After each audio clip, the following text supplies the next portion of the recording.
স্ত্রীর অধিকার আদায় না করলে যে শাস্তি পাবেন। বিয়ের মাধ্যমে দুজন মানুষ জীবনভর একসঙ্গে থাকার প্রতিজ্ঞা করে। ইসলামী শরিয়ত মতে বিবাহের পর থেকেই স্বামীর উপর স্ত্রীর জন্য যেসব অধিকার সাব্যস্ত হয় তার মধ্যে অন্যতম হল স্ত্রীর ব্যবহার গ্রহণ করা। মহান আল্লাহ তাআলা বলেন, সন্তানের পিতার ওপর সন্তানের মায়ের জন্য অন্নবস্ত্রের উত্তম পন্থায় ব্যবস্থা করা একান্ত দায়িত্ব। সূরা বাকারা আয়াত 233 বলা হয়েছে, স্ত্রীর ভরণ পোষণের দায়িত্ব স্বামীর ওপর। অন্য আয়াতে ইরশাদ হয়েছে, তোমরা স্ত্রীদের জন্য তোমাদের সামর্থ্য অনুযায়ী নিজেদের ঘরে বাসস্থানের ব্যবস্থা করো। সূরা তালাক আয়াত 6 বলা হয়েছে। হাদিস শরীফে স্ত্রীদের ব্যাপারে রাসূলুল্লাহ পুরুষদের নির্দেশ দিয়েছেন, তুমি যখন খাবে তাকেও খাওয়াবে এবং তুমি যখন পড়বে তাকেও পড়াবে। চেহারায় কখনো প্রহার করবে না, অসদাচরণ করবে না। আবু দাউদ হাদিস 2142, মুসনাদে আহমদ হাদিস 18501 বলা হয়েছে, স্ত্রীর সঙ্গে দুর্ব্যবহার কাম্য নয়। বর্তমানে অনেক স্বামী স্ত্রীর কাছ থেকে নিজের পাওনা পুরোপুরি আদায় করলেও স্ত্রীর অধিকার পালনের বিষয়ে সামান্যতম সচেতনতা দেখান না। অনেকে স্ত্রীর প্রয়োজনীয় খরচ দিতেও গড়িমসি করেন। আবার কেউ কেউ স্ত্রীর সঙ্গে দুর্ব্যবহার করে, যেমন বিভিন্নভাবে ধমক দিয়ে থাকেন। অনেকে তো আবার সর্বোচ্চ কাপুরুষতার পরিচয় দিয়ে স্ত্রীর গায়ে হাত তুলেন, যা কখনোই কাম্য নয়। স্ত্রীদের প্রতি সদাচরণের বিষয়ে মহানবী বিদায় হজের ভাষণে দীর্ঘ বয়ানের এক পর্যায়ে বলেছিলেন, অতএব তোমরা স্ত্রীদের ব্যাপারে আল্লাহ তাআলাকে ভয় করো, কেননা তোমরা তাদেরকে আল্লাহর আমানত ও প্রতিশ্রুতির সঙ্গে গ্রহণ করেছ এবং তোমরা আল্লাহর হুকুমেই তাদের লজ্জাস্থানকে হালাল হিসেবে পেয়েছ। সহিহ মুসলিম হাদিস 1218 বলা হয়েছে।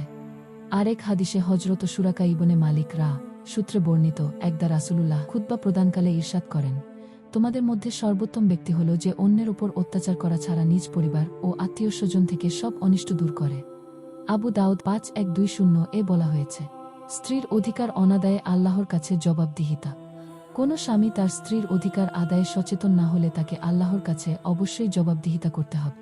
হযরত ইবনে ওমর রাদিয়াল্লাহু আনহু বর্ণনা করেন, রাসূলুল্লাহ সাল্লাল্লাহু আলাইহি ওয়াসাল্লাম বলেছেন, তোমাদের প্রত্যেকেই একজন দায়িত্বশীল এবং প্রত্যেকেই তার অধীনস্থদের সম্পর্কে জিজ্ঞাসা করা হবে। একজন পুরুষ তার পরিবার স্ত্রী সন্তানদের উপর দায়িত্বশীল, সে তাদের সম্পর্কে জিজ্ঞাসিত হবে। বুখারী হাদিস 893 বলা হয়েছে, স্ত্রীর অধিকার ঠিকমতো পালন না করা স্বামী জালেম হিসেবে চিহ্নিত। আর জালেম সম্পর্কে আল্লাহ তাআলা বলে, হে নবী, তুমি কখনো মনে করো না যে সীমালঙ্ঘনকারীরা জালেমরা যা করে সে বিষয়ে আল্লাহ উদাসী। আসলে তিনি সেদিন পর্যন্ত তাদেরকে অবকাশ দেন যেদিন সব চোখ স্থির হয়ে যাবে। ভীতবিহ্বল চিত্তে আকাশের দিকে চেয়ে তারা ছুটাছুটি করবে, নিজেদের প্রতি তাদের দৃষ্টি ফেরবে না এবং তাদের অন্তর হবে গান শূন্য। হে নবী, সেদিন সম্পর্কে তুমি মানুষকে সতর্ক কর যেদিন তাদের শাস্তি আসবে, যখন সীমালঙ্ঘনকারীরা জালেমরা বলবে, হে আমাদের প্রভু, আমাদেরকে কিছু সময়ের জন্য অবকাশ দাও, আমরা তোমার আহ্বানে সাড়া দেব এবং রাসূলদের অনুসরণ করব। তখন তাদেরকে বলা হবে, তোমরা কি আগে শপথ করে বলতে না যে তোমাদের কোনো পতন নেই? সূরা ইব্রাহিম আয়াত 4245 বলা হয়েছে, স্ত্রীর ভালো গুণে মুগ্ধতা। ভালোমন্দ গুণ মিলিয়েই মানুষ সৃষ্টি করেছেন আল্লাহ তাআলা। অন্য অনেকের মতো স্ত্রীদের মাঝেও ভালোমন্দ বিভিন্ন গুণ রয়েছে, তাই কখনো তাদের কোনো কাজ বা অভ্যাসের কারণে বিরক্ত হলে তাদের ভালো গুণের প্রতি খেয়াল করার কথাও বলেছেন আল্লাহর রাসূল সাল্লাল্লাহু আলাইহি ওয়াসাল্লাম। এক হাদিসে রাসূলুল্লাহ বলেন, কোনো মুমিন পুরুষ মুমিন মহিলার ওপর রুষ্ট হবে না, কেননা যদি তার কোনো কাজ খারাপ মনে হয় তাহলে তার এমন গুণও থাকবে যার ওপর সে সন্তুষ্ট হতে পারবে। সহিহ মুসলিম হাদিস 1469। অন্য হাদিসে ইরশাদ হয়েছে, তোমরা নারীদের প্রতি ভালো আচরণের উপদেশ দাও। সহিহ বুখারী হাদিস 5184 বলা হয়েছে, পবিত্র কোরআনেও মহান আল্লাহ তাআলা ইরশাদ করেন, আর তোমরা তাদের সঙ্গে উত্তম আচরণ করো। আর যদি তাকে তোমার অপছন্দ হয়, তবু তুমি যা অপছন্দ করছো আল্লাহ তাতে সীমাহীন কল্যাণ দিয়ে দেবেন। সূরা নিসা আয়াত 19 বলা হয়েছে, ভালো মানুষ হিসেবে স্বীকৃতি পেতে স্ত্রীর সঙ্গে ভালো ব্যবহার জরুরি। এছাড়াও স্ত্রীর সঙ্গে ভালো আচরণের বিষয়ে হাদিসে বিশেষ গুরুত্ব দেওয়া হয়েছে।